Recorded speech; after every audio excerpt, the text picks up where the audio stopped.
And welcome to another Sunday WOAY ABC4 Community Forum, where we talk to community leaders and local success stories to discuss important information that affects all of us here in Southern West Virginia. I'm your host, Brandy Lawrence. And today we will be speaking with yet another distinguished guest. Lori McKinney, who is the organizer for the Princeton's Downtown Countdown, joins us today. Thank you so much for being with us. Thank you for having me. Thanks. Okay, and what is the Downtown Countdown for the people out there? So it is a New Year's Eve celebration. It's our 10th annual this year, and it's been since 2019 since we've actually been able to gather live, so it's particularly exciting for the community to come together. And we like to create a New Year's Eve celebration that just gives people incredible memories, more than you would expect in our small town. Oh, wonderful. And I do see that you also have, something to do with the Riff Raff Arts Collective as well. So can you tell us a little bit about that too? Yeah, thank you. I'm a co-founder of the Riff Raff Arts Collective, and we really believe in the power of music and the arts to bring people together and bring about change. So we do a lot of event production, a lot of neighborhood building, and a lot of just very creative programs, just inspiring and empowering creativity.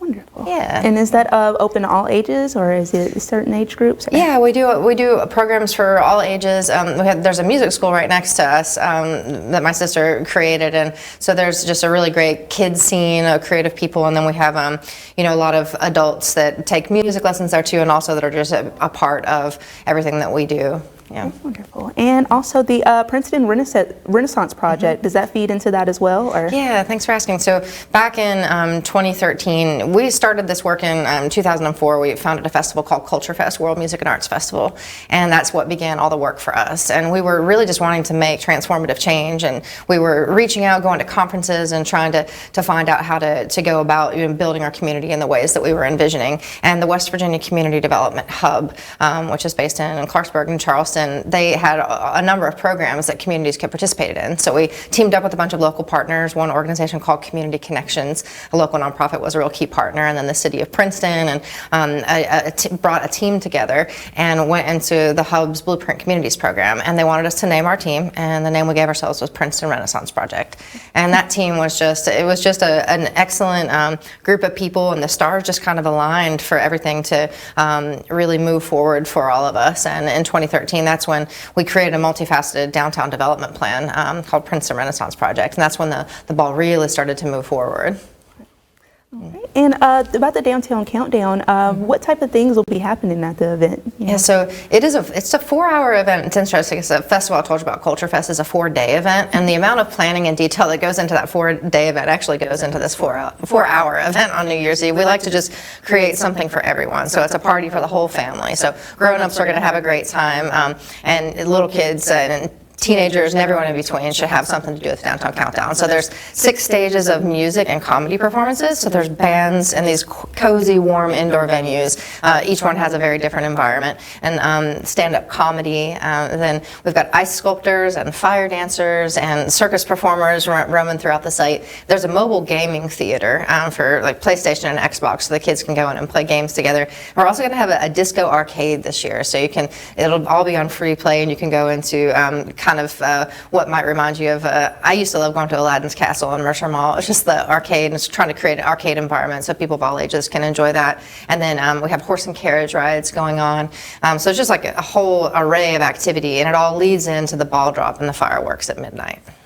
And what inspired, you all to do this, to come up with this event, to celebrate the new year? Yeah, back in 2013, like we were talking about, when that team came together, and there were a lot of people just focused on bringing Mercer Street back to life, because like so many downtowns across the country, it had just fallen into disrepair, and when the shopping malls and the big box stores came and kind of choked out the downtowns, it was just pretty much abandoned and left for dead. And there were all these people just coming together around creative ways that we could bring our town back to life. And we had just a group of volunteers had come together and put on a really epic Halloween festival called the Mercer Monster Mash that's carried forward all these years. And right after that event, I remember we were standing in the theater after that event happened, and our fire chief, his name's Chad Bailey, he's like, you know what, we should do a ball drop. And Greg Puckett from the Community Connections organization was like, yes, we absolutely should. And they turned to me and they were like, we've got to do a New Year's event. And at the time I was like, no, absolutely not. Because we don't like to do events halfway. When we go in, we go all in. At the Riff Raff, we really we pay a lot of attention to detail with the events and like to create an environment that feels just more than people expect.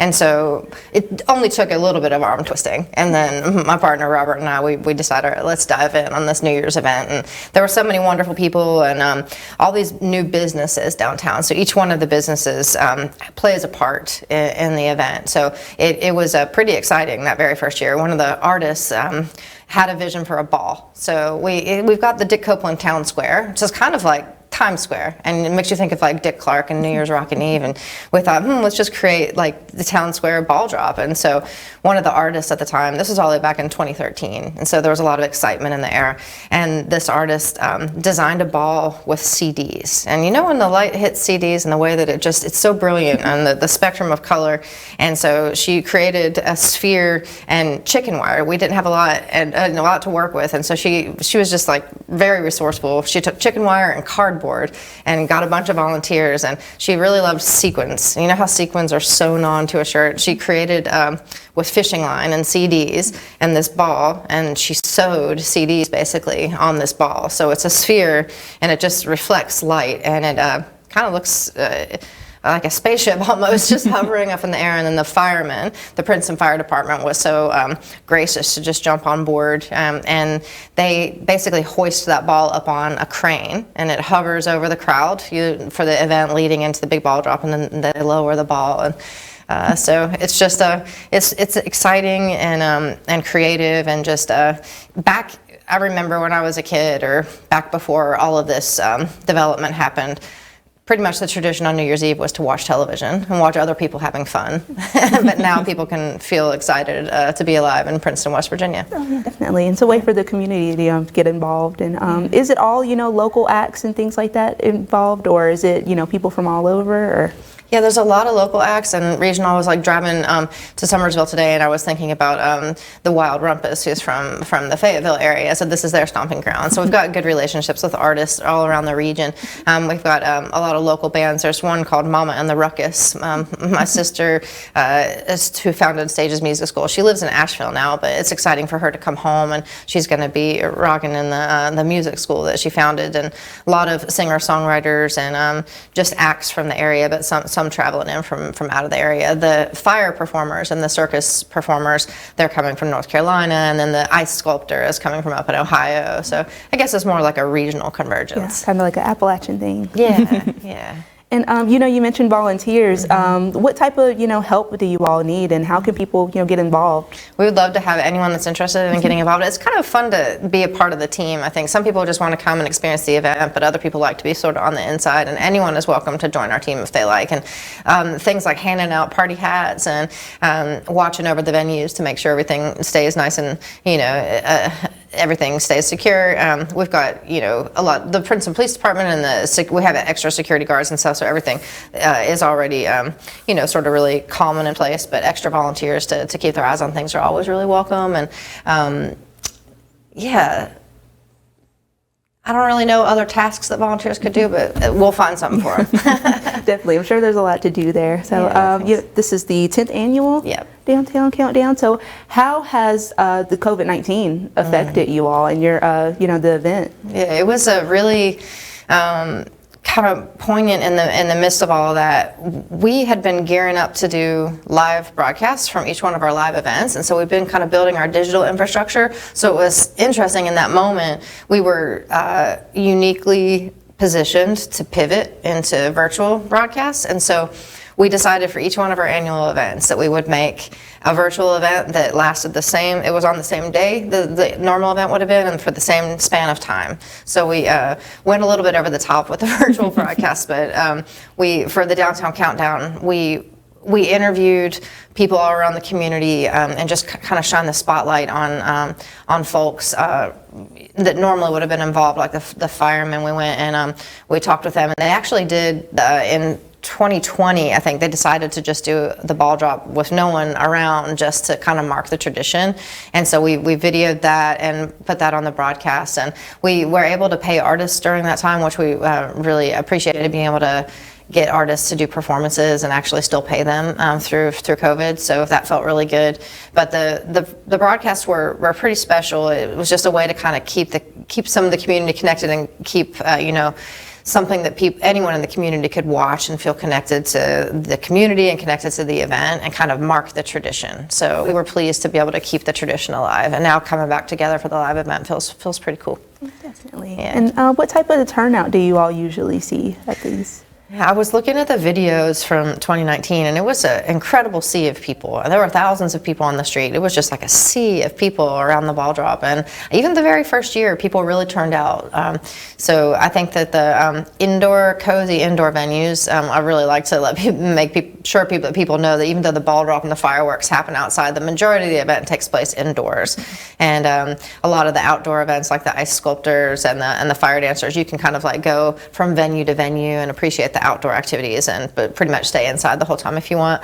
But you really see how many people are there at 11:30 when we close the venues and everybody pours out into the street. But it's always hard for me to say and predict attendance. I hope that there's the stellar attendance and that everyone comes out to enjoy. Oh yeah, definitely. And just what's your favorite thing, about the Downtown Countdown? Like if you had to choose something, like. Neat question. I feel like the experience of the excitement and the adrenaline that comes about you when you're doing an event, and all the different artists and creative people that live in our community now, and the business owners and the volunteers and the firemen and all of the people that work together to put the event on, the camaraderie that's there. We're just all buzzing around, and everybody's like on the two-way radios, and it's just this excitement, and then you keep passing each other and like waving at each other, and then everything culminates in that big exciting moment. And there's just nothing like it when you count down and then the fireworks go, and it feels so emotional. I remember the first time that I was with my family and with the other folks that put on the event, and just watching that firework display, and it was something really special. So I think that's what I love the most about it. Oh, that's wonderful. Yeah. What else I want to ask? I think that one thing that people might be curious about is like how to find out about what's going on, because there's so much, like you were saying earlier, there's just so many different things, and it's almost hard to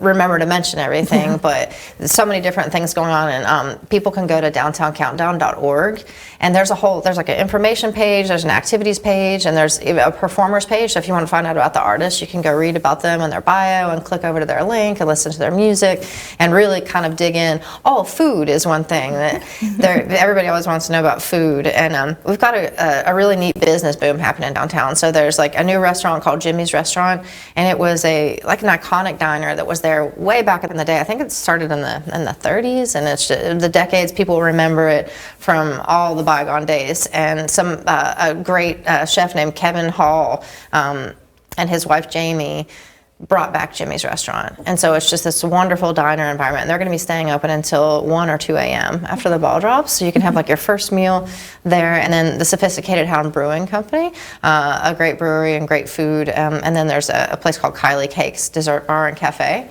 And then, and a wonderful coffee shop. So all kinds of food and drink to enjoy. Yes, definitely. We're going to get more into that in our second half. Awesome. But yes, please come back for our second half where we talk more with Lori McKinney from the Downtown Countdown.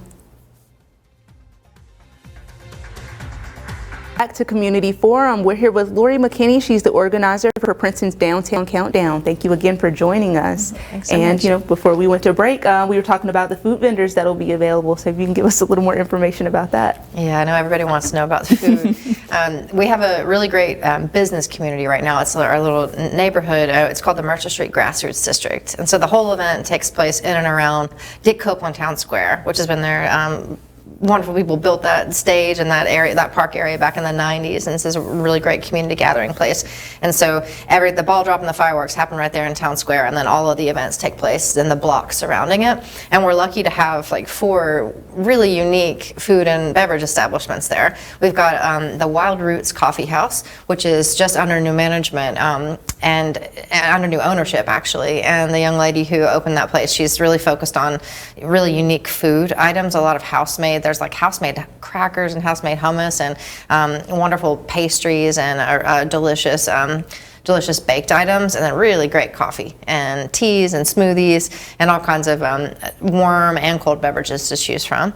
And then we've got Jimmy's Restaurant, which is it's been there in many forms since decades way past, and a new family has reopened Jimmy's Restaurants. They've got great burgers and pasta and all kinds of different items, and they're going to be open until 1 or 2 a.m. after the ball drops, and so they're going to be serving a brunch menu. So I personally am going to have a classic breakfast as my first meal of 2023 at Jimmy's. And then there's Sophisticated Town Brewing Company. They have craft beer and wine and really great burgers and sandwiches and salads. And then there's also Kylie Cakes Dessert Bar and Cafe, and she makes the best pepperoni cheese rolls. Wow. And cupcakes and just baked items. So there's all kinds of just ways to have a delicious meal and treat yourself and support local business at the same time. And more on local businesses, like how are the other, local, beyond the food vendors, how are they playing a part, in the Downtown Countdown? Yeah, that whole block radius, there's a real heavy density of creative businesses located right there. There's the Blue Ridge Bee Company. They are working to save the honeybee population. So they have farm fresh foods and artisanal products and delicious ice cream. I forgot to mention them on the food side of things. They make waffle cones and they're so good. So when they're open and they're making their waffle cones, the whole block just smells like delicious. And so you can also shop there. Just a lot of really cool handmade items like knitted items and really cute ornaments and just all kinds of artisan products. And then across the street there's the Riff Raff Art Boutique, which is part of the Riff Raff Arts Collective, and it showcases about 50 local and regional artists there. It's everything from pottery and glassware to jewelry and fine art paintings, and there'll be live music in that venue as well. And I think the Blue Ridge Bee Company is going to have bluegrass music inside of there like they did last year. And then you've got Hammer and Stain isn't going to be open that night, but they're a do-it-yourself woodworking shop, and it's just a really fun place to go with a group of friends and make a project. Let's see here. I'm scanning down. Oh, there's the Daydream Games, and they're just outside of the festival radius, but they are going to be hosting a scavenger hunt, so you can go to Daydream Games, and they specialize in tabletop games, and they do a lot of tournaments and that. And this particular scavenger hunt is a Pokemon scavenger hunt, so you can start there and they send you all throughout the festival site on a little scavenger hunt, and you can end up back at Daydream Games and get a prize. So that's pretty cool. Let's see here, who else is in that radius? I think that's about doing it for shopping. Oh, in the back of Wild Roots Coffee House, there's a new art collective that has moved to town. These really wonderful visionary painters, and they have a collective called the Pigment Sanctuary. And so in the back of Wild Roots Coffee House, it's a lounge, so you can just sit there and drink your coffee and listen to live music, and also just check out this amazing artwork that's on the walls. And the artists there will be live painting. They love to actually paint, and you can just watch them create just a masterpiece there before your eyes. And that's the way that they all came together, was through live painting at festivals. So they'll be really in their element that night. You can check out their art and watch them paint. Definitely, and there are more artists, for the event, Yeah. feed into that. Definitely. So, and while we were at break, you mentioned that there's an honorary button pusher for the event. So how does that work? And So it's interesting, every year when we put the event together and we think about, someone that really exemplifies the spirit of the Renaissance or that community spirit, and really think about who should press that button that starts the countdown and starts bringing that ball down.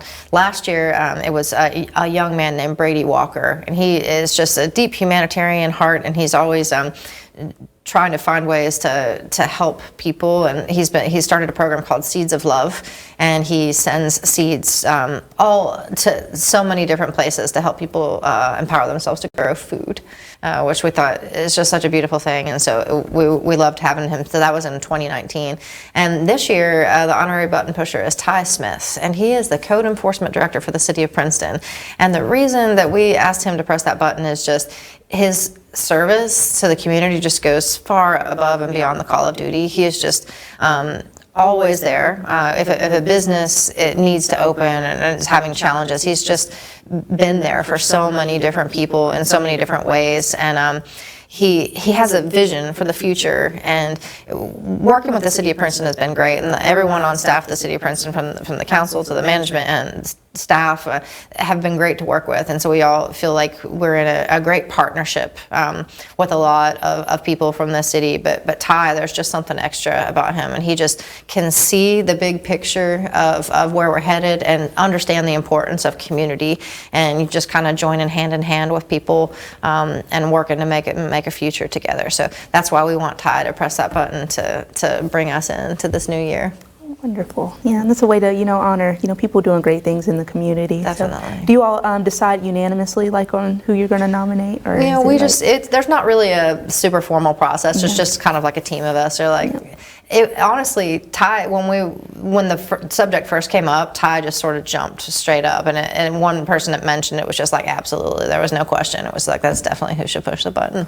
Wonderful. Yeah. More incentive to, give back to the community and do well. Yeah, definitely. It's been really neat, just this whole, partnership with the city and being able to, there's all these new creative people that have moved into town, and they're coming from all over, and they see the special moment that we're in to really make an impact in the community. The size of the town is just big enough that, the resources are there, but it's small enough too that you can make maneuvers that you couldn't necessarily do in a really super populated city where you have to like move through so much red tape to make any action happen. And I think that's what the creative people say that they're attracted to, is being able to use their art and their creativity to make a difference. There's a lot of new projects that are on the horizon, like several of them are interested in food forests and edible landscapes and really artistically designed green spaces. And the city has, like a lot of cities now, are land banking, and there's parcels that the city owns that they want to put in the hands of community members to develop in various ways. And it's neat how when creative people with a vision, are enabled and empowered by a city government, and they can come together and just see what they can make happen. Yeah. And it's your 10th year, Yeah. Of the event. What is it that you're or that you want to do, differently going forward? That's a good question. We're always learning in the moment, and it's hard to even really kind of put yourself in that moment when you're trying to imagine how everything is going to go, and there's certain things that you can only learn right in the middle of the event, and sometimes it's just like, you kick yourself. You're like, why did I think of that? Why did we not do X, Y, Z? But we've always got that note sheet, and really in the moment thinking about ways to improve the event.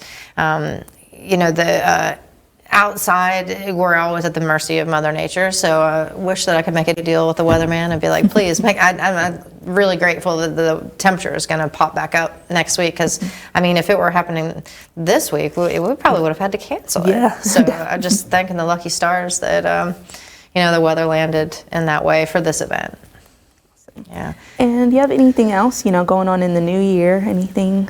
Yeah, really, it's an exciting growth moment. There's some new businesses that are coming about, and one thing that the riffraff, you asked me earlier about what the riffraff was, and somebody recently told us that we remind them of a community development institute, or a CDI, and we're not formally that, but we're creative people just deploying creative action out into our neighborhood and into our community, and seeing how we can just make the world a better place. And so there's a lot that we've been calling it barn raising, where basically when someone comes in and they have an idea, and we're just sort of got this really great creative team helping them with our marketing and their branding and finding a space for them. And there's a friend of ours named Caleb is getting ready to open Spirit of the Mountains, and it is a wilderness education center, and he wants to build community around nature and just bring people together for hikes, and also there'll be a retail arm. So rock climbing, he's really into rock climbing, so we're pretty excited about that. At the Riffraff, one project that I feel really passionately about, the project is called We Need to Talk, and it's a movement using music videos and docu-shorts to build bridges and catalyze community healing. And so what that means is that we're working with artists who've written songs about issues that they're passionate about, or ways that they see the world that they wish that people could open their hearts and minds to, and making these like sweeping cinematic music videos. And we're gonna bring people together for a community conversation. And so we're really excited about that. And we're hoping to be I'll hope to come back and talk to you when we're ready to release those videos. I think in January, we're gonna kick that program off, so. Most definitely, yeah. You can definitely come back, because we'd love to, learn more about that. And Appreciate it. Yeah. Yeah, I'm excited to see my sister too. The Stages Music School, her band Mama and the Ruckus, she created this amazing kids scene with all of these like rock star kids, and just populating our neighborhood with their instrument cases on their backs, and you just see all these young creative kids hanging out. And when the pandemic hit, everything went virtual, and so we didn't see all those kids on the street anymore. And my niece Kayla, who plays the bass, she went to Asheville, North Carolina to study the bass, and my sister was planning on just being there half of the time with Kayla, but Asheville just sort of swept them off of their feet, and they're playing on all these big stages now.